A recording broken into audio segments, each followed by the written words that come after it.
you look at Gen Z, you look at millennials, they like corporate culture, and that corporate culture wasn't there in Pawtucket. We offered them the world. They could have had a marquee building, big sign, been, the king of Rhode Island. They want to be in Boston. They made a decision. And thanks for joining us. I'm Jim Hummel, joined by former state representative Barbara Ann Fenton-Fung and our political contributor, Bob Walsh. Let me begin with you, Bob. Hasbro made the announcement this week. We've been kind of dreading this, but probably expecting it the last year that they're going to move their corporate headquarters. They've been here for 100 years, up to Boston.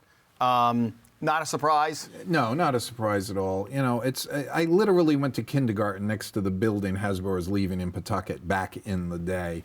And when I was a banker, Hasbro was at the Rhode Island Hospital Trust. Hasbro was one of our big clients. So I've known Alan Hassenfeld, the late Alan Hassenfeld, and greatly lamented loss forever. And I think that if the Hassenfeld family or people who came up through the Rhode Island ranks were still there, they'd still be in Rhode Island. But, things change over time. We've got a subset of Harvard grads running the place. There's a Cambridge Who are not from Rhode Island. Who are not from Rhode Island.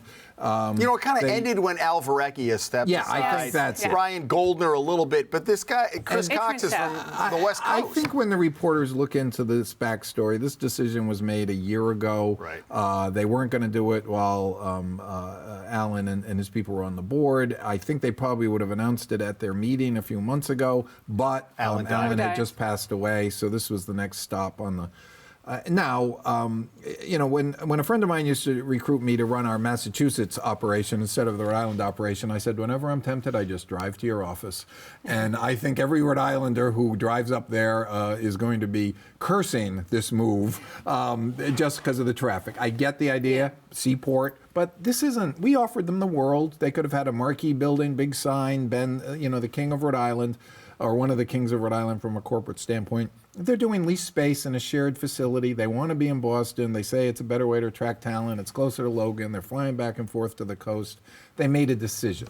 I don't like the decision. I'm sad about the decision. It was a business decision. And how this really plays in the long term politically is CEOs are going to make decisions that always aren't in the best interest of a state or the workers. Because this isn't anymore. And Hasbro is a different company than when the Hassenfelds ran it and the Varecchias and everything. Now it is much more an entertainment company. And it's much more in the worlds of graphic design and video, more than making toys back in the day. Now, that talent tends to be centered around Boston, okay? And we're young people.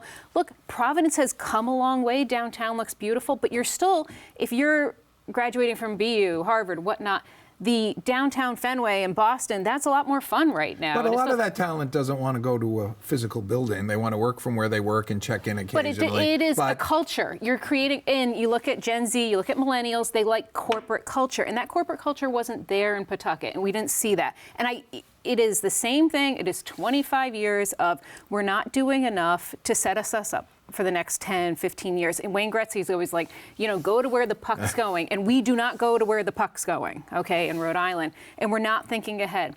Now, yes, you can incentivize anybody, but we compete as a state against 49 other states and ecosystems and larger ones around the world. They can go wherever they want when they're looking for a culture and talent. And that's kind of where CEOs need to be right now in order to be responsible to their shareholders. And the ironic thing is, a lot of the people they recruit will look at the prices in Boston as worse than Rhode Island, so they're still going to live in Providence and they're going to commute to Boston because we're still a more affordable market than they are. But it's getting tighter. It's tighter. We're getting it's closer. tighter. We're getting closer. This isn't a big advantage anymore. It's kind of an is what it is decision. I understand all that. The thing that surprised and perhaps disturbed me the most was that they didn't have Chris Cox, who's the CEO, didn't have his cell phone number. Yes. So when this leaked out a year ago, why wasn't the governor with CVS, with Textron, with Hasbro, with EB, every month calling him and saying, what do you need? What can we do? And then to me, it just seemed like there was a disengagement that could have gone a lot farther. There are all sorts of different ways to approach those things. I do not disagree. If I was the governor, I would want those folks on my speed dial just on a regular meeting. But they weren't returning the calls when they were made either. They had already made the decision. So I take your point, but it wouldn't have changed the outcome. But it might it's a good change. point, and it's a good learning opportunity for it. But they were gone. Yeah, but it goes to the other companies like CVS. And I heard the governor the other day say, somebody asked him on the radio, have you been in touch with the new head of CVS? They had a turnover a year or two ago, and he said, well, I called him the day he was there. Have you talked to him since? No. Why? That is the aloofness. That is Dan McKee's weakness. I think that this is also a wake-up call because there are many other companies that don't always have those same Rhode Island connections they might have had 20, 25 years ago. And Quonset is a wonderful economic driver, but we have to make sure that we're attracting new businesses in multiple different industries. Because we have to brace against, obviously we have some headwinds right now at the federal level, okay, about certain industries that we've tried to attract into Rhode Island. And biomedical space, wonderful thing. We, at the General Assembly, appropriated tens of millions of dollars to attract that. But then we need to start seeing that and making sure that those headwinds are in the other counteracted. segment we mentioned, and we absolutely need to do a better job of communicating all the jobs that have been created under Dan McKee's watch, and it is extensive list. And you go down point by point, and you observe, Barbara. Well, I was in the legislature. I didn't know that. So we have to do a better job of communicating all the successes. Yes. You've got, well, as I say, and give this political advice to anybody running for re-election, you have to tell them what you did before you tell them what you're going to do. And what the governor has done on economic development, on education, on so many other categories is impressive. He does not brag about himself enough. He should be talking about that every time. Every time he talks about economic development, we filled Quonset up. We need more space. We've done a very good job with that. We brought, Fidelity is growing. Other places are growing. And those are real successes related to the economic development efforts of the state, which you don't brag about. So if the only stories are negative, people are going to remember the negative. So during the course, not only the course of a campaign, even if this was in a final term of office, you should still be reminding Rhode Islanders why this is a great place. These are all the jobs we created, and we have created a lot of them, and marketing to the outside world. That's the issue. Because but if you want to be in the seaport in Boston, because you're a cool kid who went to Harvard, and you've got the ability to get your board of directors to approve the move, you move. As a shareholder of Hasbro, I would have voted against it, but they don't ask the shareholders. Let me just also, before you jump in, the disclosure, because on this segment we have not let people know you are on Team McKee. Oh, yeah, I'm on Team McKee. You're an advisor of the governor, and you've been a supporter, which has changed a lot since 2014, but that's a whole other issue. Yes, it has. What is your thought about how, the 195 land has been developed? I mean, that was going to be the big, we're going to bring people in, and it has not quite gotten going the way some people envisioned. It's very slow, and Brown has taken over a large portion of that and leave the Brown issue with no taxing free as it is. Now, not all that property is taxed. Not every single one. The brine that is into economic use is taxed. But so I think and the jobs are taxed. All those jobs are created are paying taxes. Okay. The General Assembly has set aside tens of millions of dollars for that biomed space, okay? And it's great, but you operate in 4-year terms, and it's even less than that because we're talking about a campaign season here. But we're trying to take a bigger picture at the success of Rhode Island. The governor, the spot is relatively weak compared to other states' governor. Their big thing is they can be the bully pulpit. They can be the selling point. If you're still trying to attract your everyday marketing, and your everyday marketing to companies in Connecticut, in New Hampshire, in Massachusetts, hey, look, maybe we have a little bit cheaper housing down here than up there. Let's try to keep pulling them down. It's not just about campaigns, it's about the success of Rhode Island. I don't disagree with that. And I think the biggest problem, the biggest unseen problem with Hasbro taking so long to let us know what we knew they were going to do is that we were holding space for them in the 195 space. Now that space is available, so let's see how quickly we can bring that into development, albeit it takes a long time. I'm not sure we were fending off 5 people who wanted to get that space. You won't know until you know, do you? But there were other spaces available and whatnot. And no, again, not that big. That was a prime piece of real estate. But there's others, and that other companies could fit in. And of course, the Hasbro, they had all kinds of designs down by the Projo building and everything.